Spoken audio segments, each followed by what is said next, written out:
So even at the age of 8, the boy started asking a bigger question. And the bigger question is, am I loved? And believe it or not, in the mind of an 8-year-old boy, a lot happened, and it was sort of a lot of activity to take, a lot of understanding and sense to make. But it was the truth.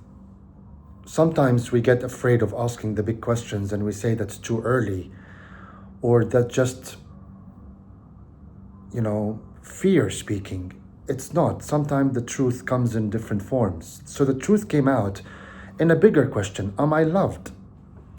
And simply what the boy again was trying to say to himself, because by now he wasn't really talking to anyone. He wasn't really asking that question verbally anymore, because the first question resulted in a problem. The question, do I belong here? And the fears that came with it was no longer a question, it became a diagnosis. So he stopped asking the questions, he stopped expressing himself, he stopped making himself visible with his feelings, with the truth that was coming out. So he asked himself the question, am I loved? Because in his mind, what he was trying to say is, how can love not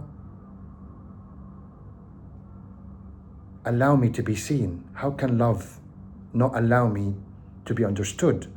How can love be expressed as love? And oddly speaking, ironically speaking, years later, his mother told him, I've loved you like I've never loved any of my children. I've loved you more than I've loved all of my children. And it was believable that when he was grown up, but when he was a child, his mother did care for him. He was the youngest. He is the youngest. But the love wasn't about being seen or met or recognized. So the boy simply asked, how can that be love? How can you stay in love that is called love, but is an absence of being met, seen, and recognized? So the source of love, who's the mother, also the family,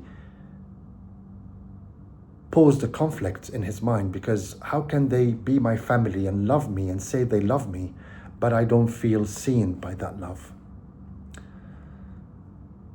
It's a form of love, but it's love that perhaps needed love in the first place.